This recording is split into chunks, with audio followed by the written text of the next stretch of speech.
Ya, halo pemirsa, apa kabar Anda hari ini? Langsung dari studio IDX Channel Jakarta, saya Prasetyo Wibowo kembali hadir dalam Market Review, program yang mengupas isu-isu penggerak ekonomi di tanah air.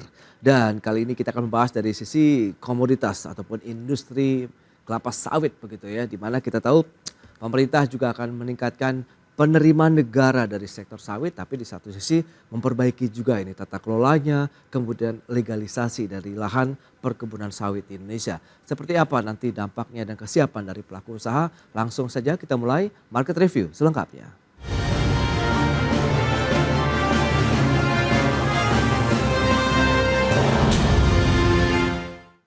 Ya, Presiden Joko Widodo menginstruksikan untuk meningkatkan penerimaan negara dari sektor perkebunan kelapa sawit. Meski demikian, Presiden meminta peningkatan setoran pendapatan dari sawit harus dibarengi dengan perbaikan tata kelola industri kelapa sawit agar bekerja maksimal. Dalam rapat internal kelapa sawit terbatas di Istana Kepresidenan, Presiden Joko Widodo memerintahkan agar penerimaan negara dari sektor perkebunan kelapa sawit bisa ditingkatkan.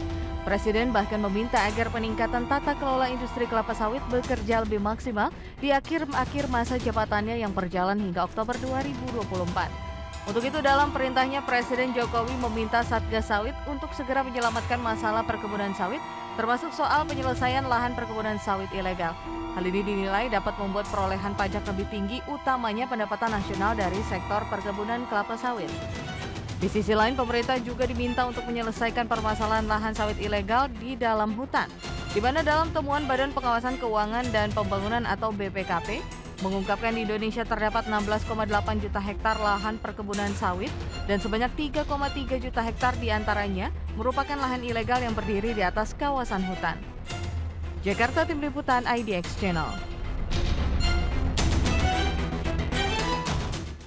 Ya, sementara itu Menteri Koordinator Bidang Kemaritiman dan Investasi Luhut Binsar Panjaitan mengungkapkan bahwa banyak sekali pengusaha kelapa sawit yang tidak memiliki nomor pokok wajib pajak atau NPWP. Padahal berkas NPWP ini penting untuk penarikan pajak. Ya, Menko Luhut menegaskan tanpa NPWP perusahaan sawit pun pada akhirnya tidak bisa ditagih pajak oleh negara. Hal ini membuat penerimaan negara berkurang dan untuk itu pemerintah akan memaksimalkan Satgas Sawit untuk mengejar setoran pajak dari perusahaan sawit. Dan selain itu, Luhut menambahkan hal ini terungkap karena pemerintah banyak melakukan digitalisasi pelayanan. Di mana dengan digitalisasi banyak sekali penyimpangan terungkap, termasuk terlacaknya banyak perusahaan sawit yang tidak memiliki NPWP. Masa ada sampai sekian banyak perusahaan misalnya di kelapa sawit NPWP-nya aja nggak punya. Kalau NPWP nggak punya kan terus PPh badan semua juga kan nggak ditagih. Nah ini yang sekarang kita mau bereskan. Makanya. Ya pemirsa, untuk membahas tema menarik kita kali ini, legalisasi perkebunan sawit demi tingkatkan penerimaan negara, kita sudah tersambung melalui Zoom bersama dengan Bapak Edi Martono, Ketua Umum Gabungan Pengusaha Kelapa Sawit Indonesia atau GAPKI. Selamat pagi Pak Edi. Halo.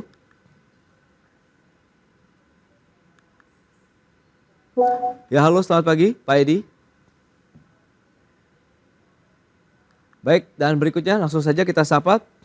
Ada Pak Peter Abdullah, Direktur Eksekutif Segara Research Institute. Selamat pagi Pak Peter. Siap.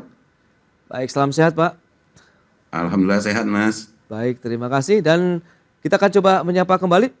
Halo Pak Edi, apakah sudah bisa mendengar suara kami? Iya, sekarang mendengar. Tadi sama sekali tidak dengar, tidak ada suara. Sekarang sudah clear. Baik, terima kasih atas waktu yang disempatkan ini. Pak Edi, langsung saja kita akan review. Tadi sudah disampaikan beberapa informasi begitu ya, bahwa penerimaan negara begitu dari komoditas kelapa sawit ataupun industri sawit juga akan ditingkatkan ini melalui tata kelola, kemudian bagaimana menata kembali lahan-lahan sawit di Indonesia. Review terlebih dahulu terkait dengan kinerja industri CPO di tanah air sejauh ini seperti apa nih hingga pertengahan tahun 2024, Pak Edi? Baik, jadi kalau kita lihat data sampai dengan bulan Mei, memang produksi kita ini stagnan ya. Kita kelihatan sekali kalau kita bandingkan antara Mei tahun 2023 sampai dengan Mei di 2024 itu justru turun. Kita dari 22,8 juta menjadi 22,1 juta, artinya ada penurunan. Kemudian yang kedua, kalau kita lihat bagaimana konsumsi kita justru ada peningkatan kalau kita bandingkan antara Mei 2023 sampai dengan Mei maksudnya. Kemudian sampai dengan Mei tahun 2024 itu ada peningkatan konsumsi sekitar 300.000 ton. Kemudian bagaimana dengan ekspor? Ekspor ini memang agak pelemahan, ya, artinya di tahun 2024 ini sedikit melemah dibandingkan 2023. Nah, ini saya rasa harus menjadi perhatian kita semua. Kenapa ini melemah kan gitu. Nah, ini memang salah satunya kemarin saya baru kembali dari China, ya, kita ada pertemuan di sana. Ternyata memang minyak nabati kita, minyak sawit kita itu kurang kompetitif, sedikit kurang kompetitif dibandingkan minyak nabati, contoh bunga matahari. Mereka sampaikan mereka justru lebih kompetitif. Nah, ini kan perlu menjadi perhatian. Kenapa kok malah bisa bunga matahari yang produktivitasnya artinya secara ton per hektarnya jauh lebih rendah dibandingkan sawit-sawit bisa sampai 4 juta. Sementara bunga matahari di bawah 500 kilo kan, kenapa mereka bisa lebih kompetitif? Nah, ini kan mestinya menjadi perhatian kita semua, pasti ada sesuatu yang miss di situ kan gitu. Tetapi di sisi lain adalah bahwa stok mereka juga sangat tinggi, stok mereka sangat tinggi, kemudian karena mereka memang sengaja membuat itu karena memang kita pernah punya pengalaman mereka kan waktu ada pelarangan ekspor mereka kan kesulitan minyak nabati, akhirnya mereka sendiri sekarang bagaimana berusaha bisa ada, jangan sampai mereka sangat tergantung. Nah, ini ya mesti hati-hati juga kita buat kebijakan. Baik, Gitu. ada beberapa poin yang bisa saya catat. Ada produktivitas yang mengalami penurunan dari 22,8 juta ton begitu ya, turun menjadi 22,1 juta ton. Sementara konsumsinya justru mengalami kenaikan sekitar 300.000 ton. Dan dari sisi ekspor pelemahan, kemudian produksi sawit Indonesia ini masih belum kompetitif bahkan dibandingkan dengan yang tadi adalah bunga matahari. Nah, dari kacamata Segara Research Institute ini, Pak Peter, lantas bagaimana review Anda terkait dengan kinerja industri CPO hingga saat ini? Ya, ini kalau bicara tentang CPO tentu kita sudah dijelaskan oleh Pak Edi tadi gambarannya ya. Tantangan kita memang adalah bagaimana kita mendorong produktivitas kita ya. Karena kecenderungan memang negara-negara yang sudah dalam posisi seperti di Indonesia yang terkait dengan CPO ini kita bisa terlena ya, bahwasanya kita adalah produsen terbesar. Ya. Tetapi kita tidak mampu menjaganya, tidak mampu untuk merawatnya ya, karena merawat di tengah berhentinya yang peningkatan lahan ya, kan produktivitas CPO kan bergantung kepada luasnya lahan. Nah, ketika kita tidak bisa lagi menaikkan lahannya, ya berarti yang harus kita tingkatkan adalah dari benar-benar dari produktivitas dari dari lahan yang tersedia. Ya. Dan untuk itu tantangan yang kita hadapi adalah penuaan dari pohon-pohon sawit kita. Nah, makanya kita sendiri punya BPDKS kan, bagaimana kita mencoba untuk melakukan permajaan terhadap pohon-pohon sawit yang kita miliki. Dan ini yang saya kira masih belum sepenuhnya bisa kita lakukan secara lebih efektif ya, agar supaya dengan luasan yang masih tersedia tingkat produktivitas kita bisa kita dorong untuk lebih tinggi lagi. Karena mau tidak mau itu yang harus kita lakukan. Seperti disampaikan oleh Pak Edi juga, tantangan kita kan adanya konsumsi dalam negeri yang juga terus meningkat. Ya, kalau kita tidak jaga dengan produktivitas produksi yang lebih besar, tentu akan menyebabkan kita tidak bisa meningkatkan penerimaan, pemerintah tidak bisa meningkatkan penerimaan yang jauh lebih baik dengan lahan yang ada. Ya, beragam strategi nampaknya terus dilakukan begitu untuk meningkatkan penerimaan negara, dan yang disasar kali ini adalah dari industri CPO begitu ya, komoditas kelapa sawit kita terbaru. Pemerintah akan meningkatkan penerimaan negara dari sektor sawit melalui penyelesaian lahan perkebunan sawit yang masuk kategori ilegal begitu. Nah, apakah selama ini masih banyak perkebunan sawit yang tidak terdata atau tidak resmi? Kita akan bahas nanti di segmen berikutnya. Pak Edi dan juga Pak Peter, kita akan jeda sebentar, dan pemirsa pastikan Anda masih bersama kami.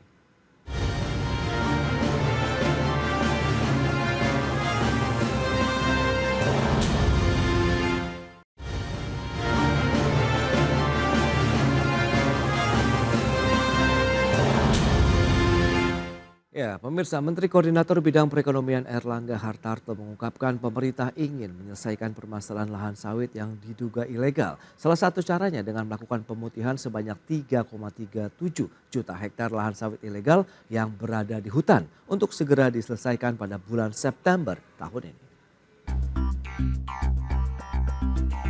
Badan Pengawasan Keuangan dan Pembangunan atau BPKP mencatat di Indonesia terdapat 16,8 juta hektar lahan perkebunan sawit. Dan sebanyak 3,3 juta hektar diantaranya merupakan lahan ilegal yang berdiri di atas kawasan hutan. Menteri Koordinator Bidang Perekonomian Airlangga Hartarto mengungkapkan penyelesaian lahan sawit ilegal ini sendiri pada dasarnya sudah tercantum dalam pasal 110A dan B Undang-Undang Cipta Kerja, di mana penyelesaian lahan sawit ilegal ini dilakukan selama 3 tahun sejak Undang-Undang Cipta Kerja diketok. Airlangga sendiri ingin mempercepat proses penyelesaian lahan sawit tersebut.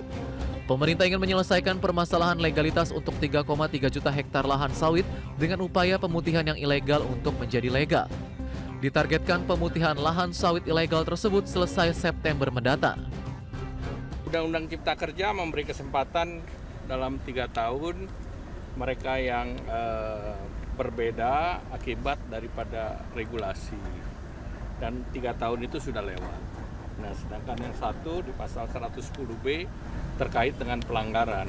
Nah, pelanggaran ini tentu harus ditagih dan dikejar. Di sisi lain, dalam pasal-pasal 110A Undang-Undang Cipta Kerja disebutkan, perusahaan yang terlanjur beroperasi dalam kawasan hutan tapi memiliki perizinan berusaha, maka dapat terus berkegiatan asalkan melengkapi semua persyaratan dalam kurun waktu maksimal 3 tahun. Sedangkan dalam pasal 110B juga disebutkan, bagi perusahaan yang terlanjur beroperasi dalam kawasan hutan tanpa perizinan berusaha, tetap dapat melanjutkan kegiatannya asal membayarkan denda administrasi. Dari Jakarta, IDX Channel. Baik, kita lanjutkan kembali perbincangan bersama dengan Bapak Edi Martono, Ketua Umum Gabungan Pengusaha Kelapa Sawit Indonesia atau GAPI, dan juga Bapak Peter Abdullah, Direktur Eksekutif Segara Research Institute. Baik, Pak Edi, kita akan melanjutkan kembali. Tadi sempat disampaikan terkait dengan informasi terbaru yang akan meningkatkan penerimaan negara dengan legalisasi kawasan ataupun perkebunan kelapa sawit yang masih kategori ataupun diduga ilegal. Nah, pendapat Anda, apakah memang selama ini masih banyak perkebunan kelapa sawit di tanah air begitu yang masih berstatus tidak resmi atau ilegal? Saya luruskan dulu ya supaya clear dulu. Ya. Antara ilegal. Kalau perusahaan anggota GAPI itu tidak mungkin dia melakukan usaha tanpa izin. Pasti sudah ada izin. Yang menjadi masalah, saya dari tadi Pak Airlangga sampaikan tuh, akibat regulasi. Jadi sebenarnya terjadi adalah kita sudah melakukan kegiatan, udah ada izin, kemudian terjadi perubahan tata ruang. Ini kan regulasi.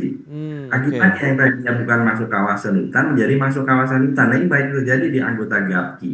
Kan gitu. Jadi saya tidak setuju kata-kata itu ilegal.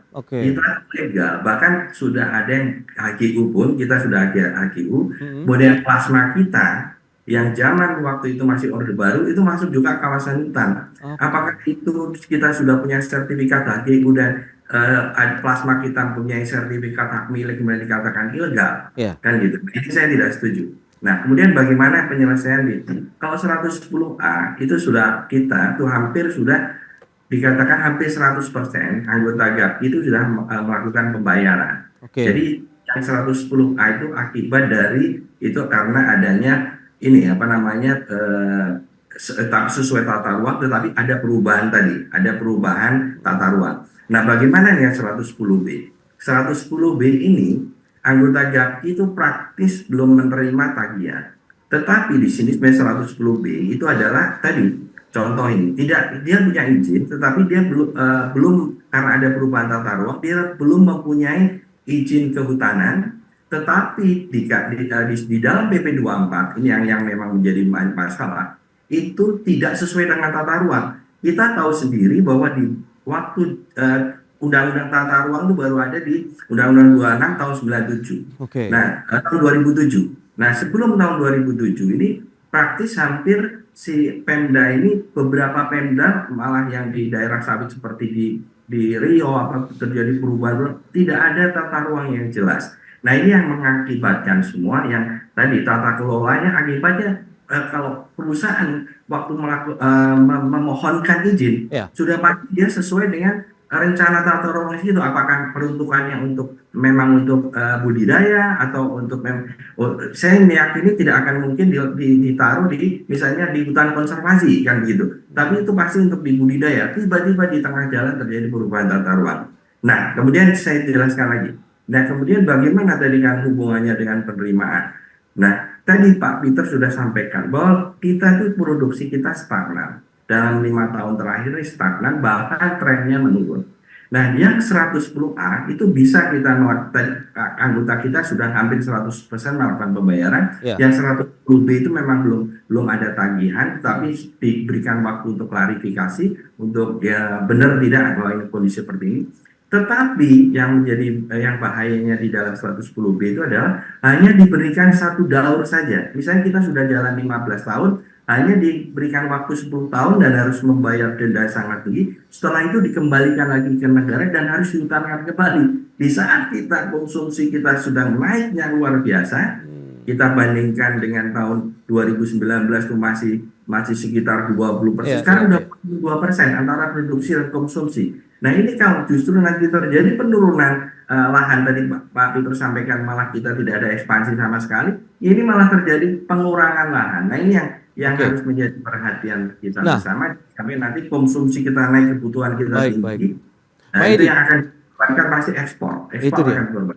Strategi dari teman-teman Gapki sendiri bagaimana menyikapi kondisi seperti saat ini? Kan memang tadi ada perubahan tata ruang. Kemudian apakah akan membuka jalur komunikasi untuk memperjelas duduk permasalahannya begitu terkait dengan kondisi lahan yang dimiliki teman-teman anggota Gapki sendiri atau bagaimana nih Pak?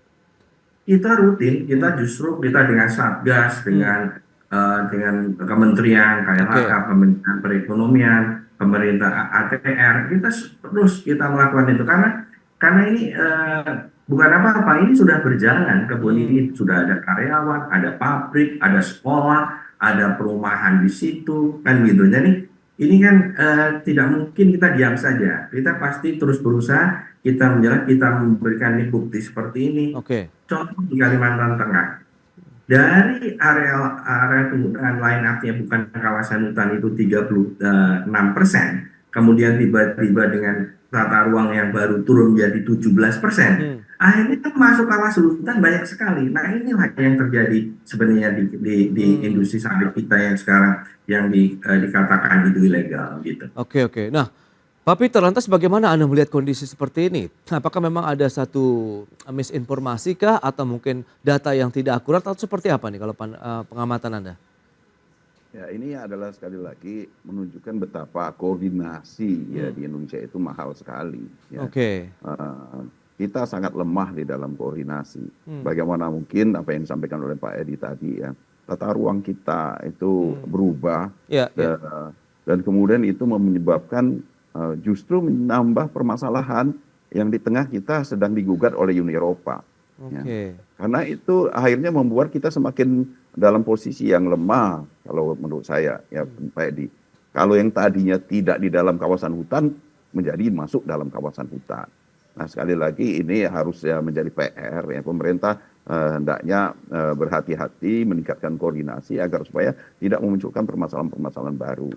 Tetapi apa yang disampaikan oleh Pak Edi tadi semakin menjelas bahwasanya di tengah kondisi harus dicatat ya bahwasanya secara natural, secara alami akan terjadi peningkatan konsumsi ya baik itu di dalam negeri maupun di luar negeri.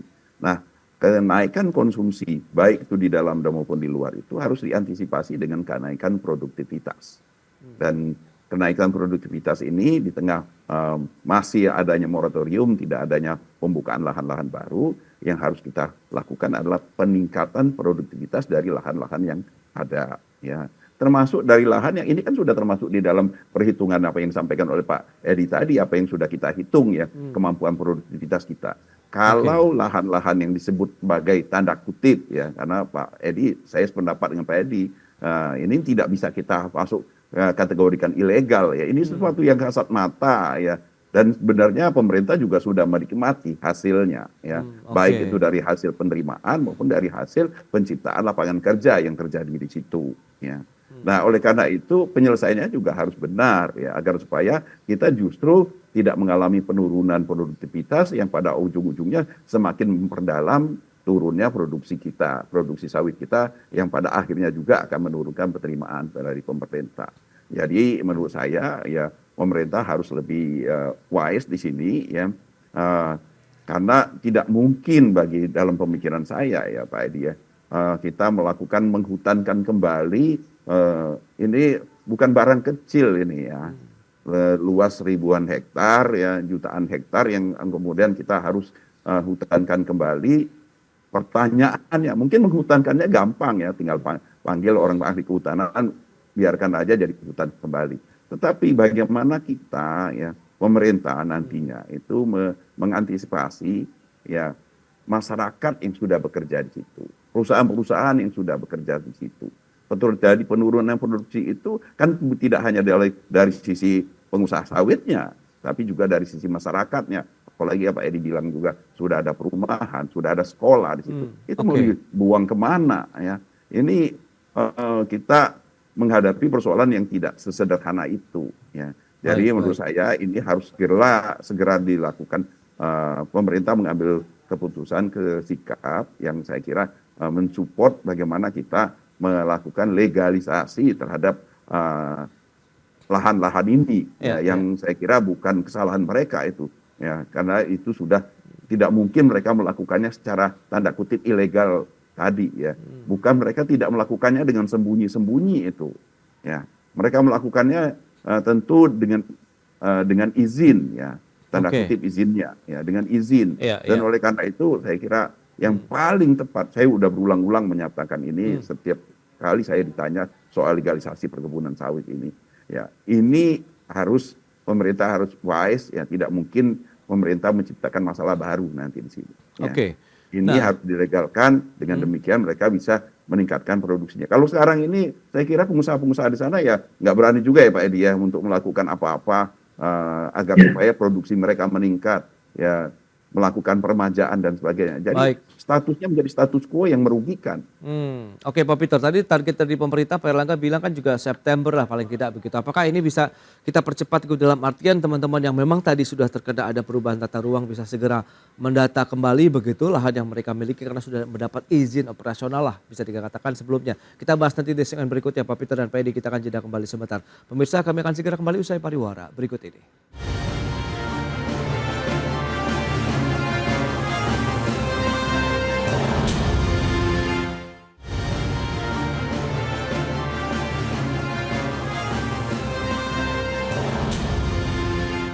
Baik pemirsa, kita lanjutkan kembali perbincangan menarik ini bersama dengan Bapak Edi Martono, Ketua Umum GAPKI, dan juga Bapak Peter Abdullah, Direktur Eksekutif Sigara Research Institute. Baik, nah Pak Peter, lantas bagaimana solusi apa yang bisa mungkin dijembatani oleh pihak siapa gitu yang bisa, bagaimana lokasi lahan yang tadinya legal masuk dalam memang sudah ada terdata resmi dan lain, kemudian ada perubahan tata ruang seperti yang disampaikan Pak Edi, kemudian ini bisa diputihkan kembali bahwa ini memang sudah ada data yang sesuai begitu.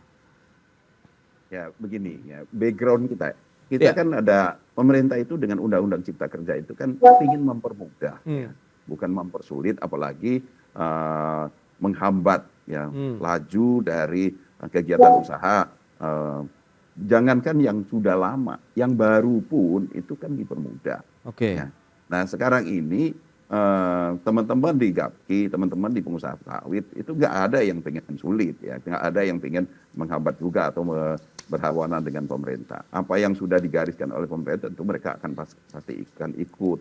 Jadi saya kira dengan semangat itu kita menyelesaikan ini ya, dengan semangat kemudahan-kemudahan itu, karena memang Undang-Undang Cipta Kerja ditujukan untuk melakukan pemudahan agar supaya mereka yang dikategorikan tadi, walaupun kita nggak sepakat itu disebut ilegal ya, mereka yang menghadapi permasalahan status dari lahan mereka itu diberikan kemudahan untuk menyelesaikan apa yang menjadi dianggap oleh pemerintah belum selesai kewajibannya.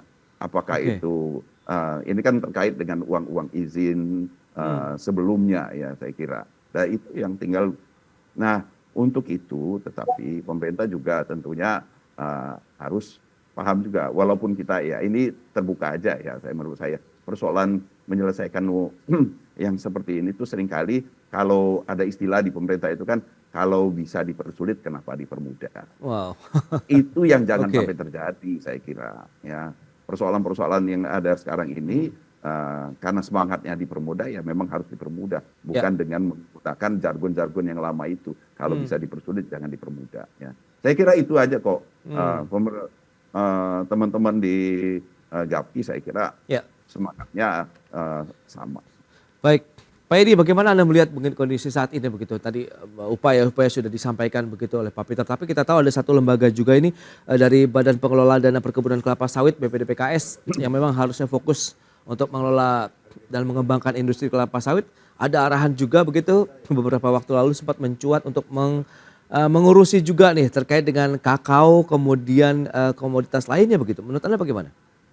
Jadi tadi sudah disampaikan Pak Peter bahwa produktivitas kita itu terjadi penurunan, produksi stagnan. Ya, ya. Nah, kemudian kalau kita lihat ini bahwa contohnya sekarang yang terjadi adalah kita untuk meningkatkan produktivitas salah hanya jalannya adalah dengan peningkatan produktivitas, intensifikasi, bukan ekstensifikasi. Tadi kan kita ada moratorium. Oke. Nah, untuk peningkatan produktivitas masyarakat PSR, Peremajaan Sawit Rakyat ini kan dana dari BPDPKS. Sementara kita sekarang petani itu baru mendapatkan 30 juta, akan dinaikkan jadi 60 juta, tapi sampai sekarang belum terrealisasi. Padahal sebenarnya kalau perusahaan melakukan peremajaan itu minimal tuh di 70 juta. Kalau 30 juta kan gitu. Nah ini perlu.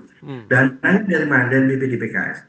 Kemudian kalau kita lihat, kalau sekarang untuk kita lihat nilai ekspor kita dibandingkan tahun lalu sampai dengan Mei 2020, kita sudah turun 2 miliar US dollar kan gitu. Sementara untuk dana BPDPKS itu ada dana dari ekspor kan gitu. Nah ini yang justru harus menjadi perhatian kita. Kenapa kok BPDPKS dibebani lagi atau mau itu dana sawit mau dipakai untuk yang komoditas lain? Kenapa ini betul-betul padahal kita menjadi penyumbang devisa terbesar kedua setelah batu bara? Kenapa nggak kita konsentrasi meningkatkan produktivitas ini agar kita konsumsi dalam negeri tidak terganggu, ekspor tidak terganggu? Karena saya meyakini kalau kita konsumsi dalam negeri naik terus, nanti akan dikorbankan pasti ekspor. Sementara kita lihat bahwa dana biodiesel yang kita beli biodiesel di Pertamina itu kan dananya dari sawit, itu kan dari dana BPDPKS untuk ini. Nah, kalau ekspor kita berkurang, pungutan untuk ekspor juga berkurang, nanti BPDPKS juga dananya akan berkurang. Nah, apalagi dengan dibebani lagi dengan komoditas lain. Nah, ini yang menurut saya agak jadi nggak fokus ya. Menurut saya sih lebih baik sawit dibenahin dulu, karena menurut saya sih sekarang kondisi kita dalam kondisi sedang tidak baik-baik saja. Jadi untuk membenahi itu dulu, baru untuk kita komoditi lain yang kita pikirkan. Tapi yang sawit harus fokus gitu. Baik, itu dia. Ternyata memang dinamikasinya masih cukup berliku begitu kalau kita lihat untuk pengelolaan begitu penataan dari industri sawit. Semoga tadi ada fokus yang juga tetap terjaga begitu ya dari pemerintah ataupun pengelola lainnya, BPDPKS dan lain-lain, untuk meningkatkan lagi performing dari sisi industri CPO di dalam negeri begitu. Pak Edi, kemudian Pak Peter, terima kasih banyak atas waktu dan sharing yang sudah Anda sampaikan kepada pemirsa pada hari ini. Selamat melanjutkan aktivitas Anda kembali. Salam sehat Pak Edi, Pak Peter. Terima kasih. Terima kasih. Ya, pemirsa jangan beranjak dari tempat Anda karena sesaat lagi kami masih akan kembali dengan tema menarik lainnya menjaga level non-performing loan di sektor UMKM. Market Review segera kembali.